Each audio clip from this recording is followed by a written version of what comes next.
Si la academia nos hubiese dicho, bueno, primero tienen que estudiar letras, primero tienen que estudiar tal cosa y después que se gradúen es que tienen que escribir el libro. Si yo hubiese tomado ese sendero, probablemente no hubiese sido escritor. Yo soy un escritor autodidacta. Yo recuerdo que Telman primero quería hacer Los pájaros se van con la muerte. Era bastante joven, pero me dijo, eso lo haremos para después, para muchos años después. Pero yo algún día llevaré al cine Los pájaros. Pero claro, el guión es el punto estratégico del film, pero la sinopsis es la prefiguración del guión. Entonces la boda está hecha de momentos nodales de la historia social venezolana, pero también de los momentos nodales de cada uno de los personajes. No se aborda la totalidad, se aborda el fragmento que prefigura la totalidad.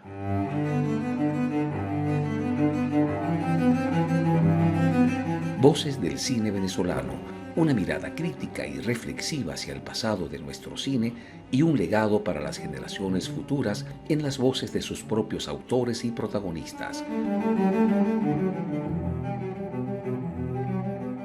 Voces del cine venezolano está patrocinada por el Centro Nacional Autónomo de Cinematografía, CENAC, y Producciones Omar Mesones para Zona Cine Caracas. Y para el episodio de hoy contamos con la participación de nuestro invitado especial, Edilio Peña. Y como siempre, quien les habla, su anfitrión, Omar Mesones.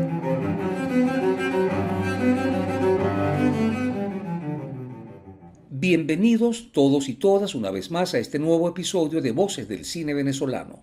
Para el día de hoy nos acompaña Edilio Peña, destacado escritor, dramaturgo y guionista cinematográfico, cuya pluma e imaginación y creatividad han colaborado con cineastas de la talla de Thelma Urgelles y Michael Newt. Edilio Peña ha sido merecedor de premios tan importantes como el de la Casa de las Américas en el año 1973, el de Tirso de Molina en el año 76, otorgado por el Instituto de Cultura Hispánica, y el Premio Nacional de Guiones Cinematográficos Miguel Otero Silva.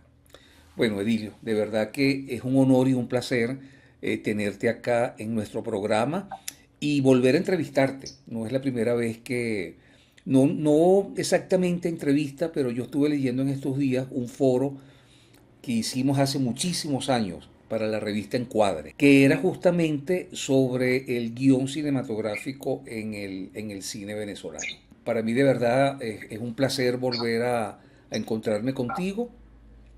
Y bueno, como ya tú habrás escuchado en otros episodios, Edilio, a nosotros nos gusta ofrecerles a nuestros escuchas un pequeño aspecto de cómo fue tu infancia, de cómo era Edilio Peña de niño. Sí, muchísimas gracias por el inicio de esta entrevista y nuevamente muy grato y contento que nuevamente nos podamos encontrar y establecer esta conversación que seguro habrá de ser nutritiva.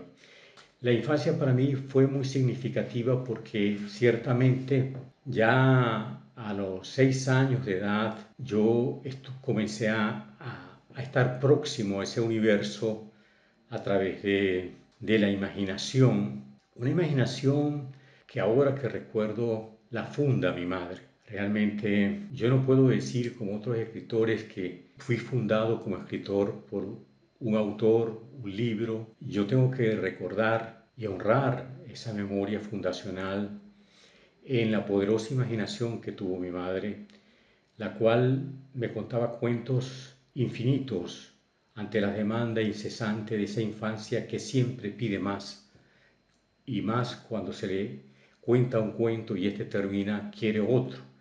Y entonces uno le demanda a la madre como si fuese una Cherezade, le está contando a un pequeño sultán, pero que no la va a matar, que no la va a decapitar, pero ese sultán es inquisitivo y acosante. Así hacía yo con mi madre, y esta maravillosamente me prodigaba una y otra historia incesante hasta que el sueño nuevamente me tomaba y bueno, hasta el otro día.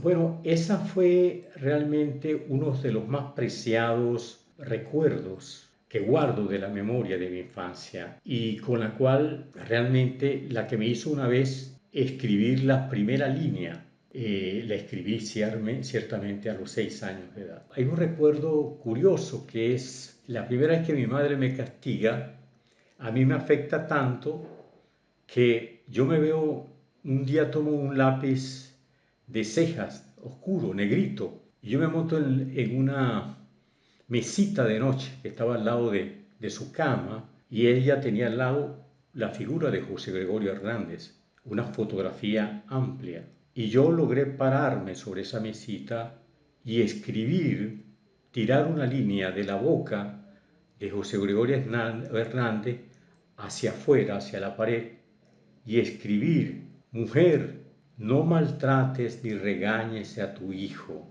porque Dios te habrá de castigar. Eso fue lo primero que escribí y lo primero que impresionó y asustó a mi madre cuando lo leyó al regresar a la casa, porque ella no estaba en el momento en que yo escribí esa línea. ¿Cómo entras en contacto, Edilio, con la literatura, con el teatro y finalmente con el cine? Ahora que recientemente he terminado una novela después de varios años que se llama La daga y la máscara, que está próximo, se está preparando su edición en Madrid. Esa novela nace justamente sobre un referente previo a mis primeras escrituras como narrador, porque lo primero que yo comienzo a escribir es pequeños relatos. Pero yo antes, en la escuela, yo fui un dibujante que mis compañeros me solicitaban, bueno, que los ayudase en las tareas de dibujo a completar los dibujos que a ellos les tocaba. Y una de las cosas que recuerdo que dibujé con obsesión y pasión fue una noche en que me consumió la idea de dibujar una máscara, porque en aquel entonces yo leía muchas historietas. Por cierto, esta novela tiene que ver con una historieta, con lo que llamaba un suplemento de imágenes. Justamente esa máscara de mi preadolescencia, tendría 13, 14 años, la dibujo con delectación, con entusiasmo y con líneas muy prolijas, ¿no? Y puntuales. Eso es lo primero que yo hago. Y yo no sabía que después esa máscara habría en el tiempo, ya un hombre adulto, hace, digamos, esta novela la escribí como, no sé, una novela, me llevó 10 años, esa novela, 10 años justamente, y recientemente la escribí.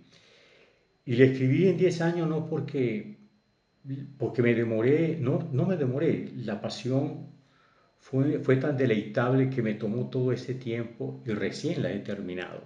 Luego, después de allí, en el tiempo, yo tuve la azarosa suerte de ver el montaje de una pieza teatral en un auditorio. Estoy pensando en Barcelona, yo nací en Puerto La Cruz, frente al mar, y el mar funda también lo que yo soy como persona y curiosamente termino viviendo en la montaña. Entonces, a mí como persona me ha fundado el mar y la montaña. Yo me debo al mar y a la montaña.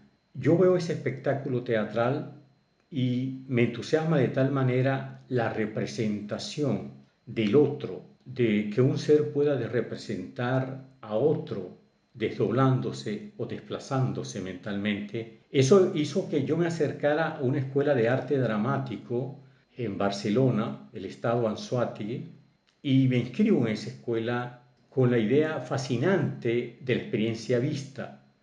Pero me inscribo no es que porque pretendiese ser actor, porque yo era sumamente tímido, tan tímido que yo aprendí a hablar tarde, yo comencé a hablar tarde, muy tarde, pero antes yo era puro silencio.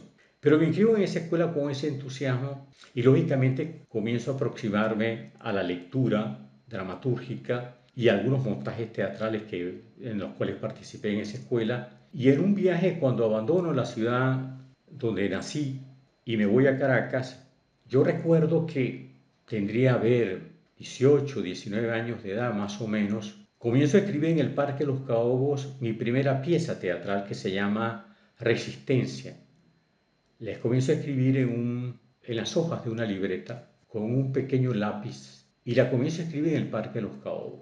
Y fue una experiencia fascinante haber escrito eso allí acostado en la hierba maravillosa de aquel Parque de los Caobos que está en mi memoria, y escribí allí con fascinación esa primera pieza teatral. En el tiempo escribo una primera versión, yo no sabía escribir a máquina, me regalan una máquina de escribir. Recuerdo que esa primera máquina de escribir me la regala José Antonio Abreu, que fue mi compadre, porque es el padrino de mi única hija.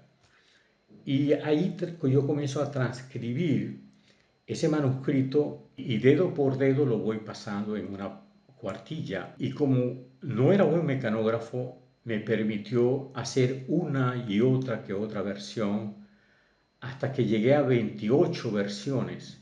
Me tomó más o menos un año, más o menos ese tiempo, y repujé ese texto y lo iba enriqueciéndolo en cada versión, lo iba modificando, la estructura dramática, los caracteres de los personajes que interpretaban esa historia tremenda que se trataba sobre la tortura, pero me había retado a escribir una pieza donde se abordara un tema tan doloroso, tan duro, sin que en ningún momento se mostrase lo cruento, duro, desgarrador de lo que es el acto de la tortura. Y otra de las cosas que me interesaron muchísimo fue que, por una extraña razón, comencé a contraer el verbo en vez de desencadenar el verbo, como por lo general se acostumbra al escribir teatro, o cuando se comienza a escribir el teatro, los personajes hablan muchísimo o el autor quiere que los personajes lo digan todo. Entonces, en cambio, yo lo que comencé es a contraer el verbo. Y mis personajes comenzaron a hablar casi en monosílabos, en pequeños textos cortos. Hola, tú, ¿por qué? Sí. Y entonces en esto que te estoy diciendo, en estas pequeñas contracciones de interrogante o exclamaciones, yo iba construyendo no solamente un diálogo, una poética.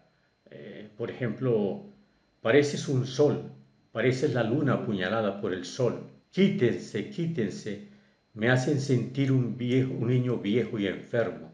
Entonces, frases que van asomándose a un diálogo preciso, puntual, contundente, deslumbrante, donde la poética aparece, pero no como premeditación, como aparecería en el género poético, sino a través de la concreción. Es cuando descubro que se puede poetizar en el teatro por a través de la convocatoria, de la concreción, de lo que dice el personaje, pero también a través de lo que deja de decir y que se expresa a través de las acotaciones de sus acciones probables, de sus posturas o gestos mientras dice cada uno de los parlamentos, y en la suma de esos parlamentos que constituyen un diálogo se va fraguando una situación y luego una escena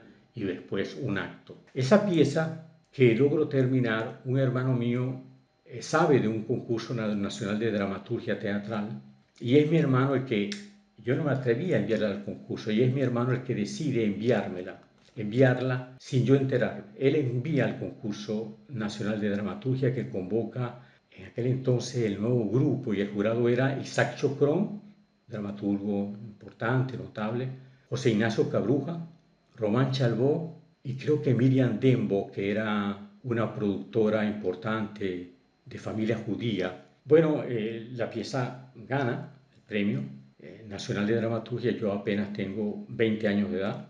Una de las cosas que brindaba como premiación al ganador era 1.000 bolívares, y 1.000 bolívares era bastante dinero en aquel entonces. Y el montaje de la obra, que era quizás lo más fascinante y atractivo.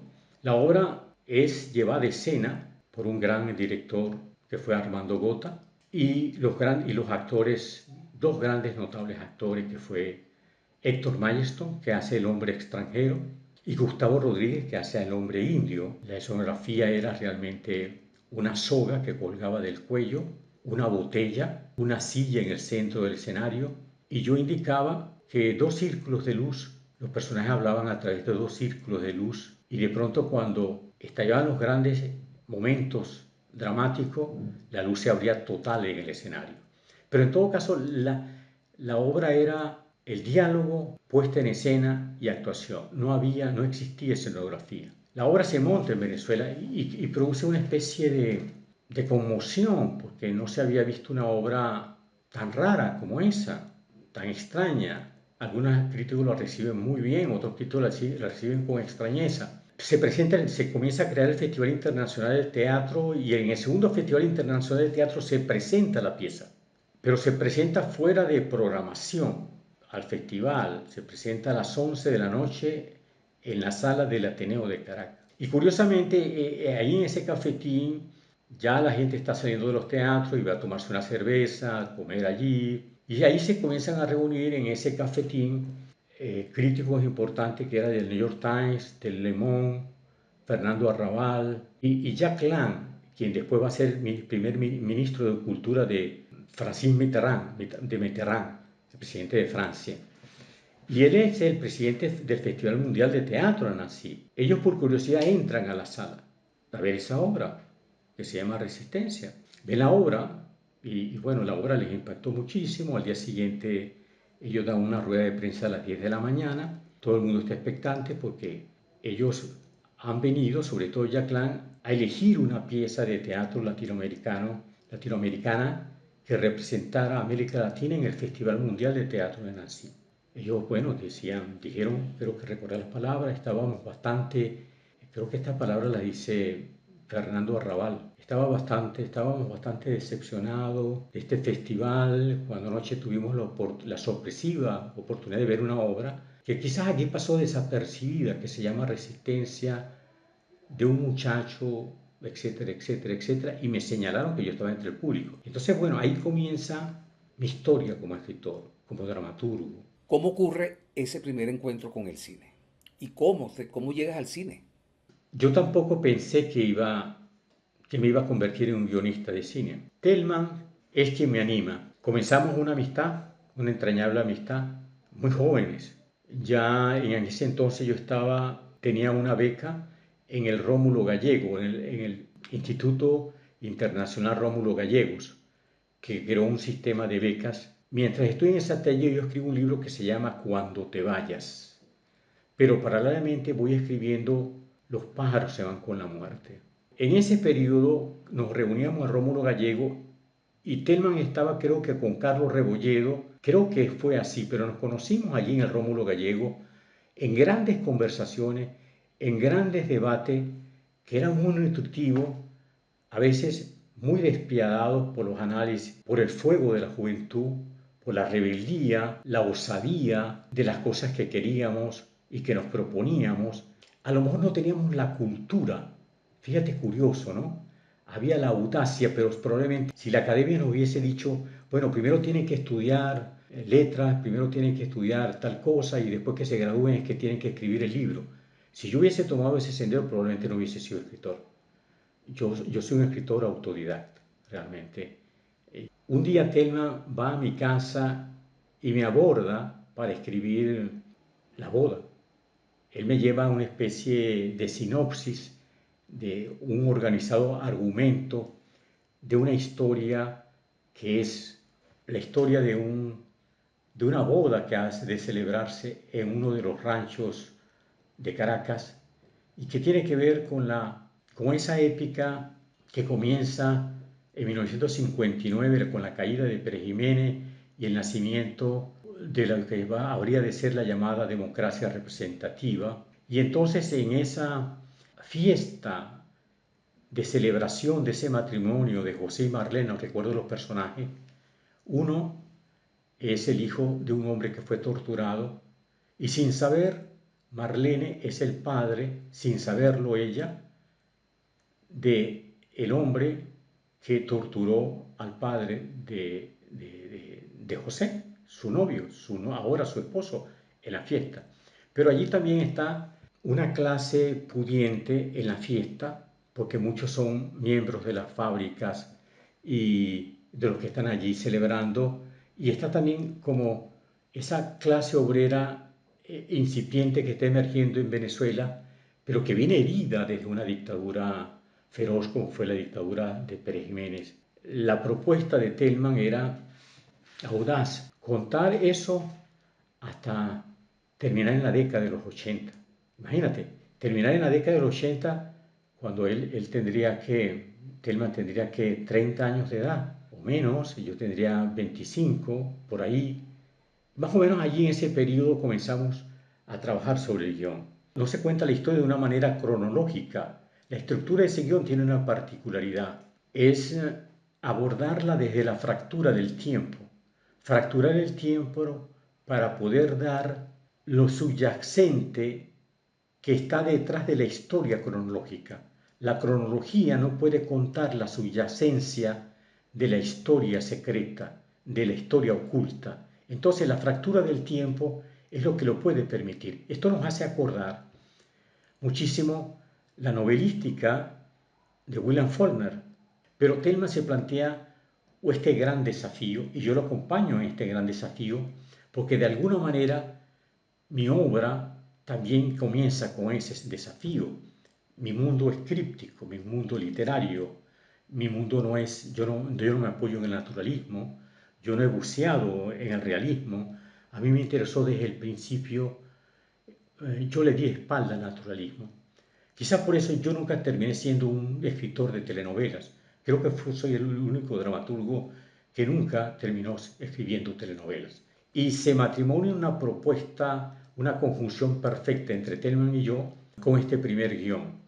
Yo al principio no quería escribir el guión porque no tenía experiencia, pero Thelma me puso un ejemplo, creo que fue de John Huston, que nada, creo que fue una novela, no sé si Carson McDonald, no me acuerdo exactamente, una novela. Entonces que Houston agarró la novela y la dividió en secuencias y le fue fácil convertirla en un guión. Telma me hizo más o menos un ejemplo para estimularme a aventurarme. Por supuesto me puse a estudiar, a leer guiones, y en ese proceso no había prisa además. Las gestamos con un tiempo perfecto.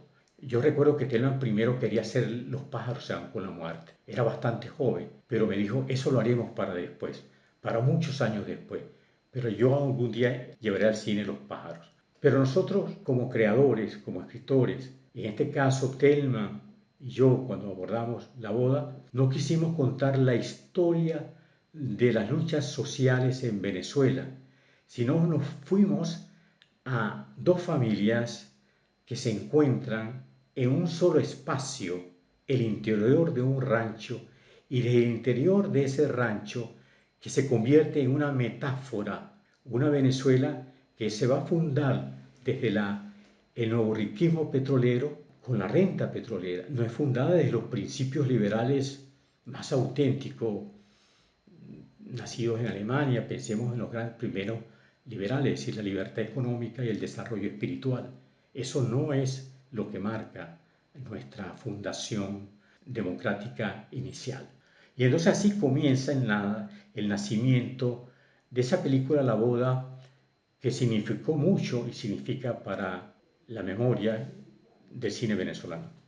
Edilio, a ti te ha tocado escribir guiones a partir de una historia original, como es el caso de La boda. También te ha tocado realizar adaptaciones literarias, como lo fue con Los platos del diablo, que es una novela original de Eduardo Liendo, o Florentino y el diablo de Alberto Alberto Torrealba. Después también te toca adaptar una obra de teatro, Los pájaros se van con la muerte, que es de tu propia autoría. Es decir, que te ha tocado a lo largo de tu carrera como guionista cinematográfico trasladar al lenguaje de las imágenes unas obras que originalmente nacieron en otros terrenos de la imaginación. La boda como historia original tiene que ver con el tratamiento, entre otras cosas fundamentales, que van a alimentar la estructura, que es la memoria. O sea, las formas de la memoria o la forma de la memoria. La memoria está acechada por el olvido. Entonces, la boda, si bien es una película que hace un rastreo profundo, intenso, sobre los procesos sociales de Venezuela, desde la caída de Pérez Jiménez hasta la década de los 80, que en presencia de un modelo en el modelo de la democracia representativa, la historia no está narrada desde o estructurada en base a los principios o valores de la cronología, de la concepción tradicional del tratamiento de la historia.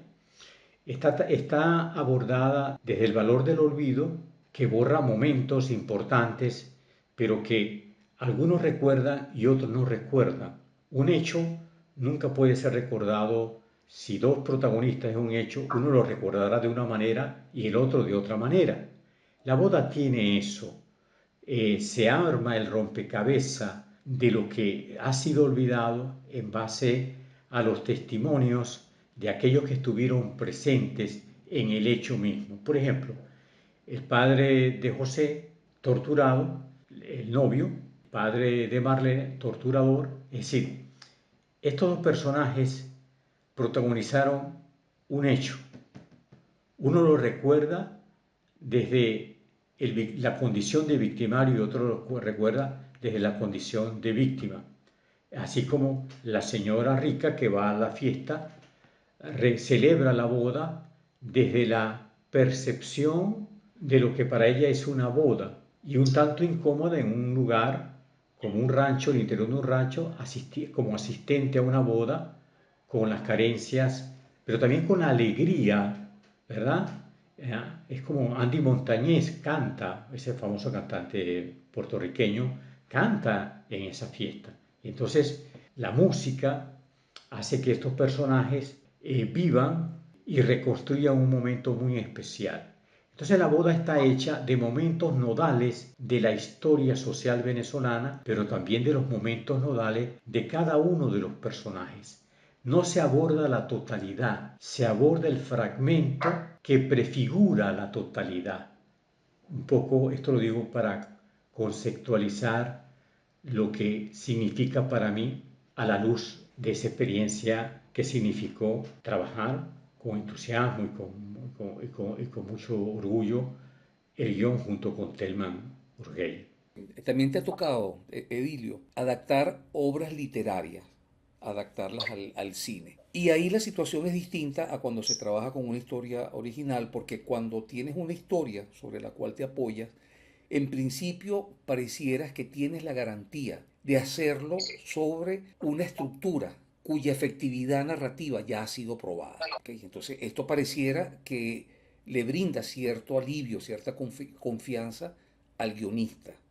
Pero ¿hasta qué punto trabajar sobre una historia que ya ha sido desarrollada, hasta qué punto se convierte para el guionista en su calidad de creador en una camisa de fuerza? No se puede adaptar la historia desde la totalidad de la historia escrita, en este caso la experiencia vivida conmigo con respecto a la novela de Eduardo Liendo, Los platos del diablo. Esa adaptación, yo pensé que lo importante, y lo daba en mis clases de dramaturgia cinematográfica cuando estaba activo como profesor activo en la Universidad de los Andes, había que extraerle el corazón a la obra y olvidarse del cuerpo narrativo que había construido Eduardo Liendo.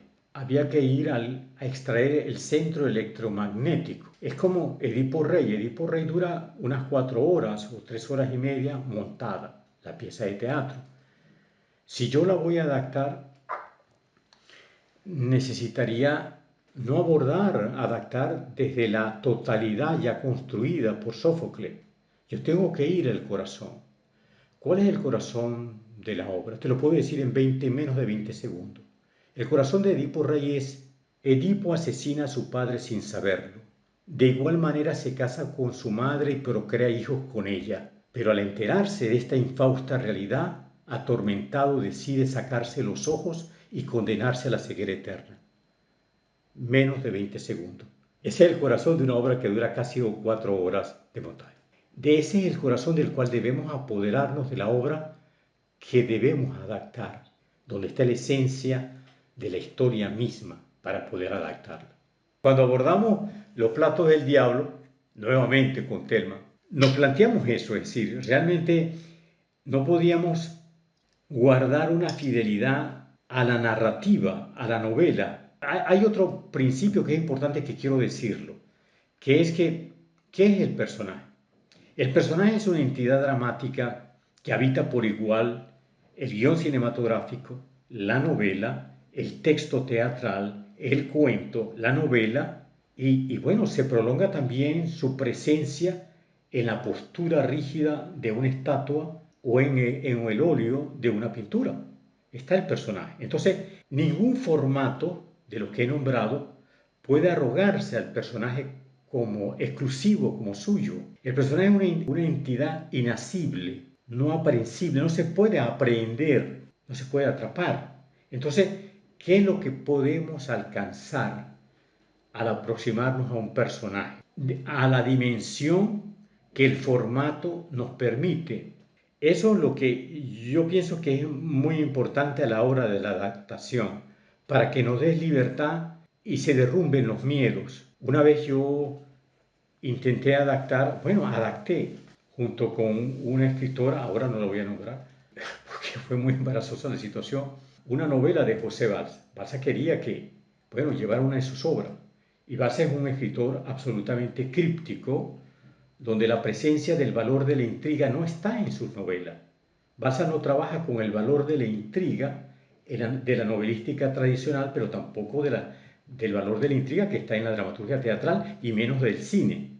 Es decir, él es un escritor que hereda la palabra como protagonista, es decir, de alguna manera eso que la nueva novela francesa, Robert Grillet, apostaba, es decir, la palabra en sí misma es literatura, no importa la historia. Es una narrativa encantadora, atractiva, de palabras, pero cuando la vas a traspolar, necesariamente necesitas que colocar el valor de la intriga, porque es fundamental.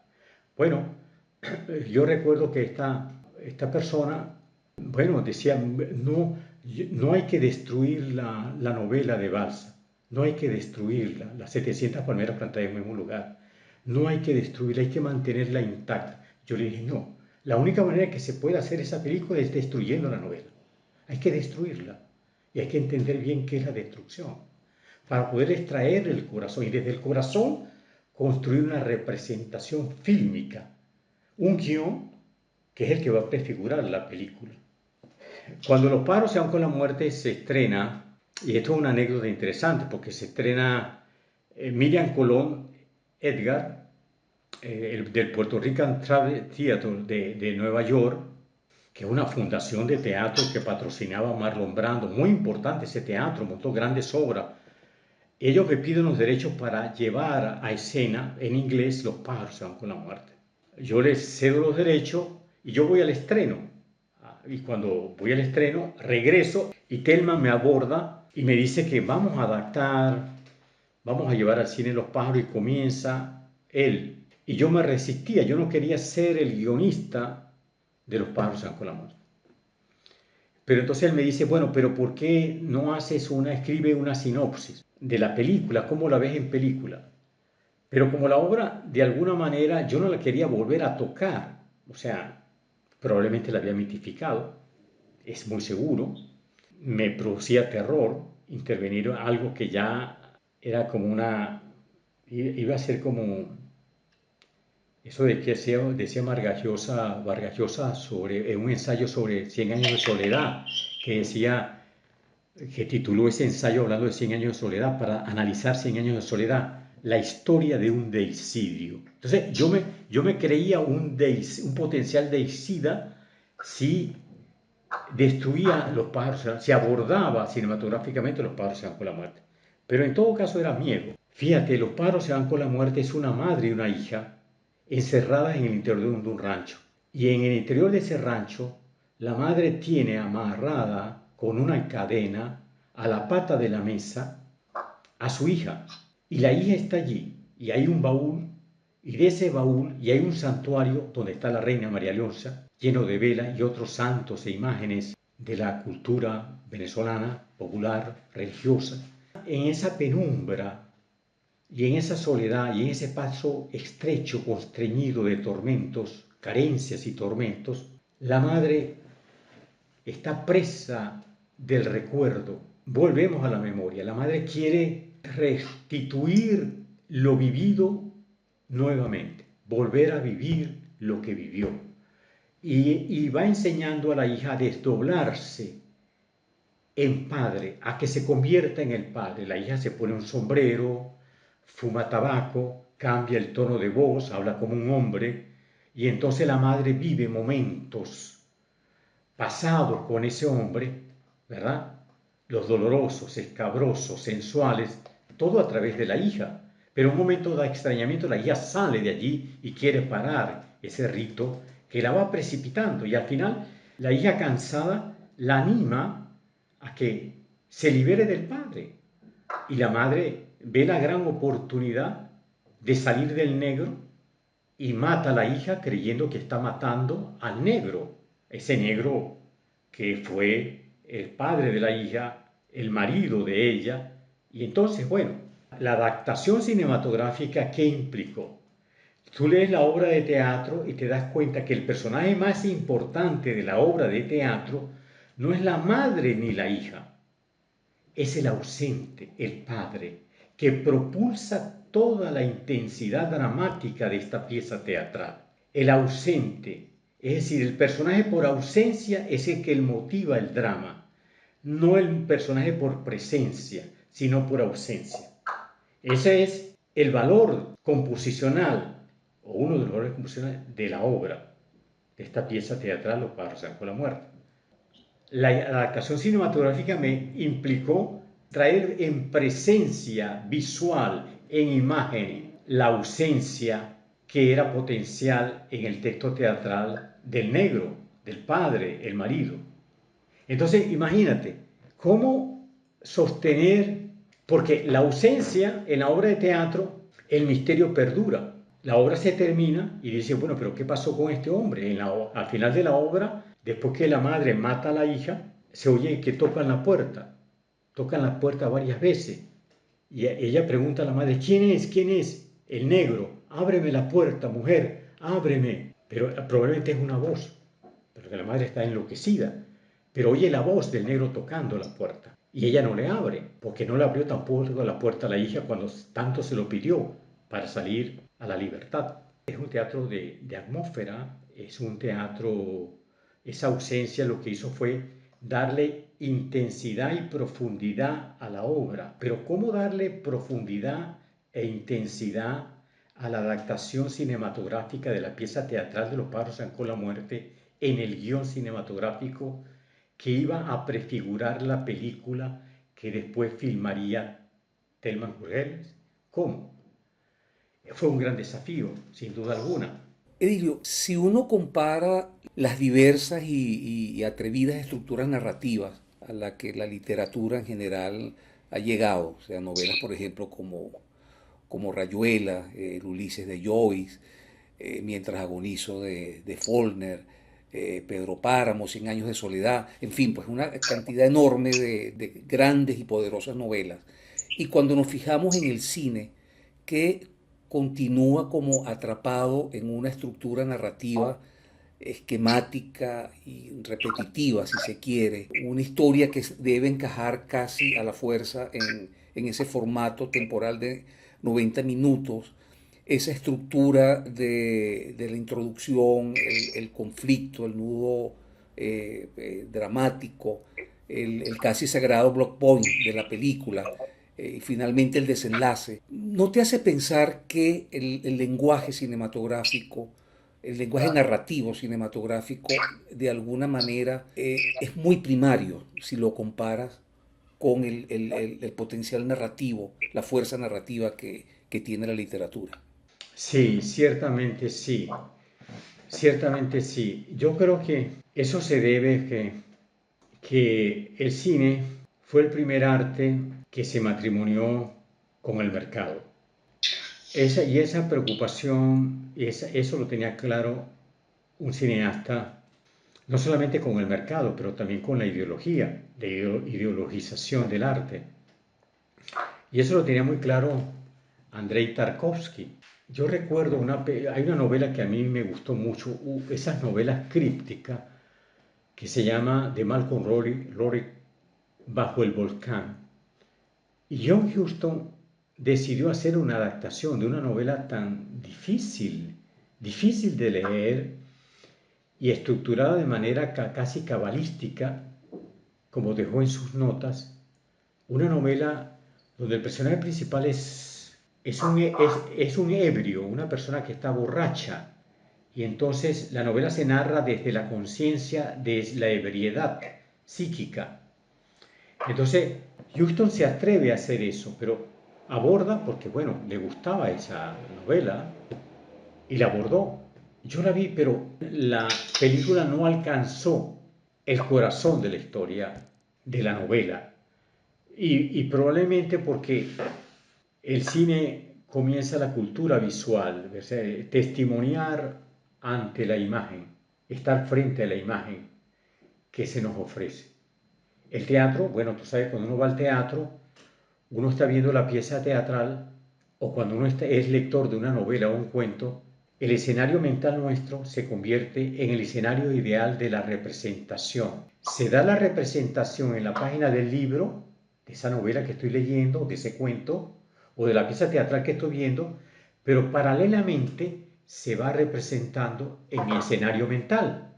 Entonces hay una conjunción de percepciones, la percepción que me da el novelista de la historia que narra y la percepción que yo sumo, cómo me gustaría o lo que me motiva o lo que me arrebata, y entonces yo construyo. Por eso cada quien lee la misma historia y la recuerda desde una representación distinta a otro lector. Y otra cosa, cuando entra la revolución microelectrónica, ya no es el cine, no es la televisión, es la revolución microelectrónica, la urgencia narrativa priva la necesidad en ella de que se cuente algo intrigante, novedoso y ya. Es decir, hay que contar algo porque si no hay un miedo pavoroso a que se escape ese espectador. Fíjate que el audiolibro aparece porque la gente no tiene tiempo para leer. La urgencia civilizatoria, los modos de desarrollo no permiten el ensimismamiento. En cambio, cuando un cine como el de Andrei Tarkovsky, respetado por grandes directores de cine como Ingmar Bergman, Fellini, Akira Kurosawa, un hombre que muere a los 54 años de edad. Su narrativa era suspender, la historia avanza, pero en la suspensión de la imagen. La imagen se suspende y se queda como un cuadro vivo allí ante el espectador. Y la acción dramática entra en un lentum y no en un trepidante accionar. La intriga no es trepidante, es descendida en el lentum narrativo. Por supuesto, para un espectador de esta contemporaneidad que estamos viviendo, es un cine aburrido, fastidioso, no es exitoso. Entonces, yo creo que lo que te dije al principio, creo que ese matrimonio fue feliz al principio. El mercado, el cine mudo, por ejemplo, ¿no? El mercado entró allí, se dice matrimonio al mercado. Los artistas hacen bastante dinero, perfecto. El primer Hollywood es exitoso. Se hacen obras magnas como Lo que el viento se llevó y otras más, ¿verdad? Moby Dick, dirigida por John Huston, la adaptación de la novela de Herman Melville. Entonces, pero no siempre es feliz, tú lo sabes, no siempre es cuando uno ve, Elia Snyder me decía, oye Dilio, El Irlandés es una gran película, pero no fue un éxito en los Estados Unidos. O sea, no es la película, es demasiado reflexiva. Tiene un lento, pero él sabía que él quería esa narrativa, 3 horas y pico. Es decir, no le preocupó, no le quitó el sueño eso. Pero ojo, hay un cine asiático que tiene obras memorables que el paisaje es el viento, es un personaje, que la hierba, que el río es un personaje, que el personaje adquiere unas dimensiones no solamente de conciencia porque es un ser humano, la metáfora es un ser humano, sino que el río y el viento es un personaje en el film también. Entonces, eso da, por supuesto, una dimensión representativa de la imagen de la vida fabulosa para esculpir en el tiempo, como diría ese libro de Andrei Tarkovsky que escribió. Enseñar a escribir, Edilio. Tú has dedicado gran parte de tu carrera no solamente a ejercer la escritura, sino también a enseñar la escritura. ¿Nos hablas un poco de esa etapa? La enseñanza me ayudó muchísimo. Yo aprendí mucho a reflexionar sobre el proceso de la creación y de la escritura enseñando, pero no imponiendo técnicas. Siempre tuve claro que lo más importante para un escritor es descubrir la propia técnica que lo representa, aquella que lo habita. Uno quiere en el fondo es descubrir su propia técnica. Entonces llega un momento en que los maestros cesan y entonces comienza uno a crear. Eso es lo más importante. Hay un tiempo de maestro, pero hay también escritores que se saltan, no, saltan sin que tener maestros y escriben. Pero en una universidad, en una academia, yo le decía a mis estudiantes que si bien estaban estudiando, que lo importante es que la creación es un trabajo, no termina con el título, no termina con la graduación, es una pasión de vida. Tú eres escritor de literatura, dramaturgo y guionista. ¿En cuál de estas tres disciplinas, por llamarla de alguna manera, te sientes, no sé si decirlo, si más cómodo, más realizado, más... Fíjate, yo siento cuando una historia, yo lo comienzo a sentir que pertenece al teatro o pertenece a un guión de cine, como ese guión que te acabo de enviar recientemente una sinopsis que se llama Los amantes de Sara. Ese es un guión que nadie me lo encargó. Está basado en una obra teatral mía que se llama Los amantes de Sara. Y yo adapté ese guión. Duré años adaptándolo, lo tengo listo, pero yo sabía es que lo pude construir para teatro, pero también es válido para adaptarlo al cine y lo he hecho. Pero siento, volviendo a lo que te estoy diciendo, yo siento, comienzo a sentir cuando una historia está destinada a ser una novela y la escribo como novela o una pieza de teatral o un guión cinematográfico. Hace años que no escribo cuentos, hace muchos años.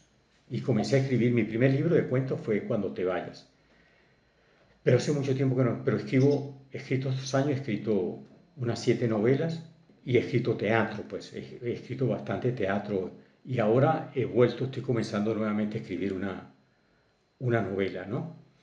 Y el ensayo, como nunca, no sabía que en mi vida me iba a interesar tanto el ensayo, no solamente el ensayo como para abordar las partes, el universo creativo, literario, sino para reflexionar sobre la condición humana, sobre aspectos, por ejemplo, hay un ensayo que se llama El desencanto. Entonces yo quise explorar esa palabra, qué es el tema del desencanto. Y es un ensayo sobre el desencanto. Y entonces me dije, bueno, voy a abordar el encanto, que es la contraposición al desencanto. Es como más feliz. Y también escribió otro. Pero entonces eso me ha ayudado a comprender que los personajes se mueven entre el desencanto y el encanto, entre el encuentro y el desencuentro. Esos abordajes de orden ensayístico, filosófico, con ese dejo filosófico, me ayudan a nutrirme y a abordar temas que poco comunes de abordar, pero que a mí me interesan como escritor. Estás escribiendo un libro, La ilusión de un sueño, que pareciera que es un libro que no quieres terminar de escribir. Sí. Da miedo terminar un libro.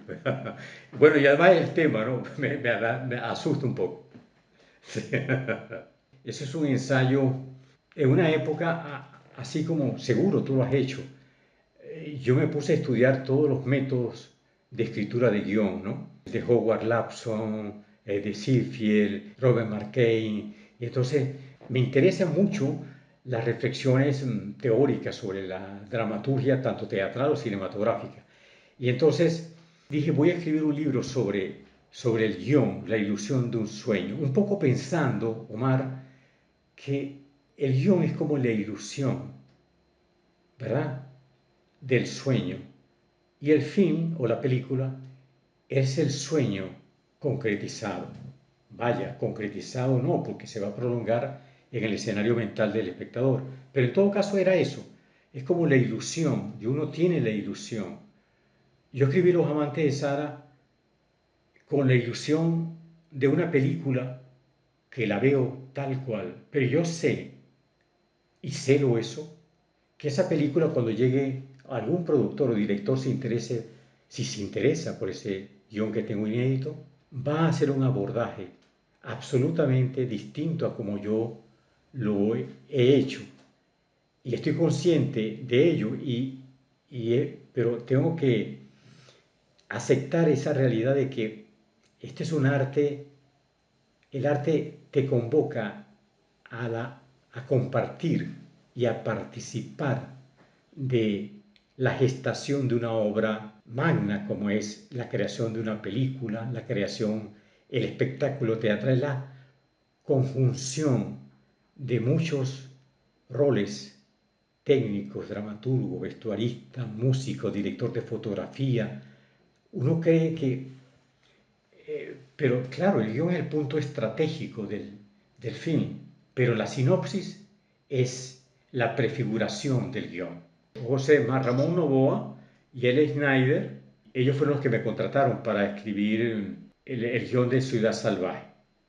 Y a distancia, con videollamada, WhatsApp, correos electrónicos, fuimos construyendo el guión. Se construye ese guión, ya él había leído Los Amantes de Sara, los que no lo podía hacer porque tenía prioridad en este proyecto que tenía, pero ella estaba animada a hacerlo después que terminara Ciudad Salvaje. Era una idea de ella que la desarrollamos juntos y el guión no pudimos terminarlo porque lamentablemente Elia muere. Cuando yo sé que ha muerto, bueno, fue una cosa muy dolorosa. Fuimos grandes amigos y entonces el guión se termina después que un periodo de duelo. José me llama y terminamos el guión. El guión está terminado. José está en Los Ángeles con su compañía porque es un proyecto, es una película, es una superproducción. Entonces él está en ese proceso de buscar la producción, el capital, el dinero para la realización y él se siente comprometido porque es como un homenaje que merece Elia, porque fue su último sueño, bueno, en el cine. Elia Snyder fue la famosa directora de cine venezolano, pero también, quizás algunos no lo saben, ella fue una destacadísima directora de teatro en Nueva York, celebrada por la mejor prensa en el New York Times, sus grandes espectáculos. Y no solamente Elia fue directora de cine, Elia fue profesora de dirección de actores en la escuela de Stella Adler, la maestra que formó a figuras estelares como Marlon Brando. Lee Strasberg, el del Actor Studio de Nueva York, no fue tan significativo en la formación de Marlon Brando, como otras figuras, como Stella Adler. Y ella era de la línea de la dirección de actores para cine de Stella Adler. Hoy en día esa academia, ella fue profesora en esa academia y la academia abrió, hay una sala que lleva su nombre hoy en día. Probablemente muchos venezolanos cineastas no saben eso. Edilio, en el cine, al contrario que en el teatro, el peso autoral del guionista suele verse severamente disminuido frente al peso autoral del director de la película. La película es del director, al contrario que en el teatro. O sea, en el teatro uno habla de El día que me quieras de Cabruja, independientemente de cuál sea el director que está haciendo el montaje de la obra. En el teatro el director tiene la potestad de intervenir a los actores en el vestuario, en la escenografía, en la ambientación, en la iluminación, pero con todo y eso sigue siendo El día que me quiera, o Acto Cultural sigue siendo una obra de Cabruja, del director que la monta y de Cabruja. Eso no ocurre en cine. Yo creo que en el cine ruso, en los créditos iniciales, el primero que aparecía en los créditos, para ponerte una cosa curiosa, era el guionista, no el director, el primero. Imagínate eso. En las películas clásicas estamos hablando de la Unión Soviética en ese periodo. Sí, o sea, es verdad, el guionista es como un fantasma que nadie sabe que existe, ¿verdad? Y se habla de la película del director, o sea, se dice la película de fulano de tal. Pero probablemente yo no sé si esto tiene que ver también con el mercado, ¿verdad? O la focalización. No se puede nombrar en la promoción de una película a todos los que han participado en la película, porque probablemente el director de fotografía se le haría un crédito protagónico, y el sonidista, dígame, Ennio Morricone es, yo creo, que el único musicólogo de películas que la gente conoce. Muy pocos. O, a ver, un músico tan extraño, tan atonal como Philip Glass musicalizó Las Horas, ¿verdad? Las Horas, que reúne, es la conjunción de muchas de las novelas de Virginia Woolf. Entonces, en Las Horas se reúne toda la señora Holloway, Las Olas, El Faro, es decir, muchas de las novelas. Un tremendo guionista. Ese guionista evidentemente se había leído y conocía muy bien todo el universo de Virginia Woolf, y escribió un guión que le puso Las Horas, no Las Olas, como existe una novela, Orlando, que es otra gran novela. Esa película, el universo de Virginia Woolf, que es tan críptico, esa película es críptica, pero todo el mundo la amó. Se llegó al romanticismo, a la conmoción de la emoción, a la remoción emocional, que ayudó mucho la música de Philip Glass, que era una música que trabaja lo atonal. O sea, que viene de la línea de Arnold Schoenberg, que hubo la música de docofónica. Es decir, de Arnold Schoenberg, esa línea. Y sin embargo, uno oye, pero este hombre le dio el suicidio de Virginia Woolf, que está acompañado con una melodía, y uno dice, pero a lo mejor un músico tonal hubiese hecho melindroso, sentimentalista, hubiese pervertido la tragedia en un sentimentalismo barato. Este hombre le dio un nivel de remoción, es la palabra que se me ocurre. Bueno, Edilio, nos estamos acercando ya al cierre de esta conversación, pero antes me gustaría hacerte algunas preguntas un poquito más personales. Como por ejemplo, si tuvieras que escoger un libro, un solo libro, ¿qué libro escogerías? Yo no me le llevaría el libro, yo me llevaría mi ensimismamiento, Y una película. la película de la vida que he vivido. ¿Un director de cine? Andrei Tarkovsky, ¿Un cantante o una cantante? Leonard Cohen, ¿Un personaje de la historia que te gustaría conocer? William Shakespeare. ¿Una época en la que te hubiera gustado vivir o pasarte una temporada? No podría responderte eso, de verdad. Algo de lo que te arrepientas, No tengo arrepentimientos. algo de lo que te sientas muy orgulloso. Mi hija Kira Alexandra Peña, mi única hija. Bueno, Edilio, ahora sí llegamos al cierre de esta conversación y de este episodio y no me queda más que agradecer toda tu buena disposición para compartir conmigo y con todos nuestros escuchas todos tus recuerdos, experiencias, reflexiones. De verdad que ha sido un placer y un honor contar contigo para este episodio. Muchísimas gracias, Edilio.